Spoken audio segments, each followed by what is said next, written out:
Hello everyone, welcome back. So I'm starting a project today.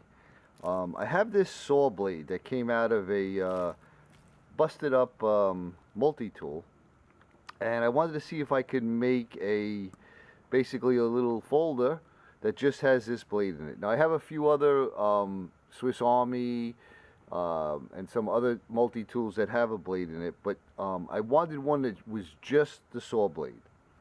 So I had a busted up Barlow. I took that, and what I did was I matched it up to here and I drilled a hole in this. Now when I say drilled a hole in this, I actually ground a hole in this. This is very, very hard. As you can see, I did a little test over here and it was extremely hard. Unless you buy a very expensive drill bit specifically made, I think the Cobalt bits, to get through hardened steel. It's pretty tough. There's a lot of things out there. They say you can use masonry bits and this and that and blah, blah, blah, blah, blah. But I have little diamond grinders attachments for my Dremel tool. And it took me about, I'm going to say 30 minutes, maybe 40 minutes, just sitting there listening to some music. And I ground that hole through with a diamond bit. And I made it perfectly to fit this brass, which I'm going to use for a pin. And the next thing I'm going to do is I'm going to grind out this shape here, which will mimic the shape of this blade here. Now it's a little different, and I'm going to leave all this extra here so I can see how it's going to work. And then I have the spring that came out of the Barlow. So by all estimates, it should fit in right about there, which will give you just enough room to grab this and pull it out. So I'm going to use aluminum for the scales. I have some bar stock, this way I don't have to make any liners. We can polish up the aluminum and hopefully it comes out good. So there's the first step. Next step is I'm going to grind that out, and I'll bring you back and show you what that profile looks like. All right, got some wind going on here. Hopefully it doesn't affect it too much.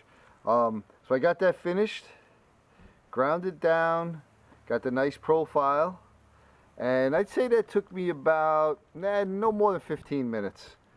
It was pretty easy to do.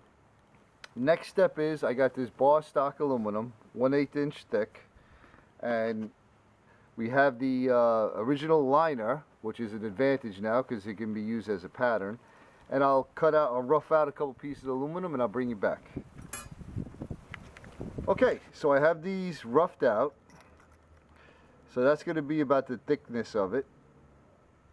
Now, you can very easily reuse these brass liners and make some wooden scales for it.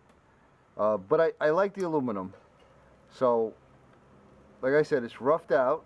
Now I'll finish grinding this around to the exact size, and then I'll drill 1, 2, 3 holes on both of them. One will be a left, one will be a right, and we'll have our scales and liner all in one. I'll be back. Alright, I lost my daylight. I like to film outside, but it is what it is. Hopefully this is showing up good. So here's where I'm at. I used the original liner as a guide. These 3 pieces are all double stick taped together. And then I drilled my holes using this as a guide. And I did my rough grinding. Looks nice. And I'll wait till I get this assembled partly with the spring and everything before I do my final shaping on the outside and soften all the edges. Now, this is an upcycling kind of thing, right? Repurposing from used parts. If you're interested in making one from scratch, I did make a Barlow, my rendition of a Barlow knife, single-bladed, out of a saw blade that was actually my father's. And I made bone handles on that one. And I'll put a link down in the description if you're interested in seeing how to make the spring and everything with the heat treat and all of that stuff. So next step is I'm going to separate these and I'm going to fit it together with the spring and the blade, and we'll see how she works and how she looks. Alright, so we got the dry fit together. It's looking great, and I'll tell you what, it works great. Listen to that. 90-degree stop. Now there's just enough here for me to get my fingernail in there and pull it open, but I'm going to clean that up a little bit more. Remember, we left that a little proud. So that's going to get cleaned up a little bit more, give me just a little bit more room down here to grab this. We don't want it sticking out too much. And then, you know, we'll soften all the lines around here, soften all of that up. We'll peen our pins in, give it a polish, and we'll be done. So I'll bring you back. All right, so we got it finished up. Came out really nice. I decided to leave it with a brushed finish, which is basically just a Scotch-Brite. So after I did the final grinding and all the sanding and everything, this is what it looks like.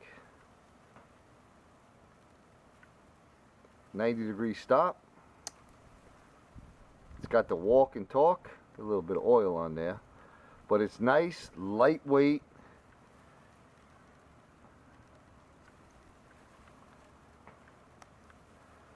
And then obviously it'll cut. Well, I'm going to see if I can cut this without shaking the table. I'll have to hold it in my hand.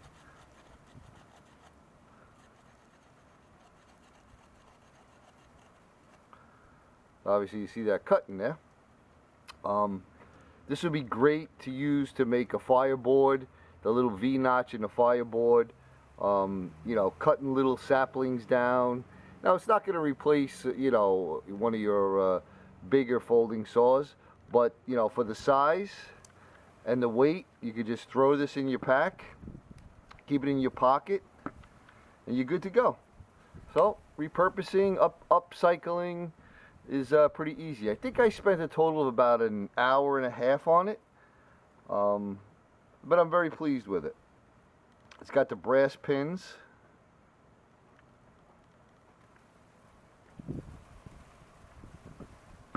So there you go. And I'll leave it, my playlist in the description on how to make a pocket knife from scratch, if you're interested in that. Or, you know, something like this is very simple to do, you know, if you have the spring already made, obviously, and the pattern from the Linus. So everyone, hopefully you enjoyed watching this and it inspired you to go try to do something in your garage. And again, like I always say, I really, really appreciate all the views and the comments, and I hope you're having a great day, and we'll see you on the next one.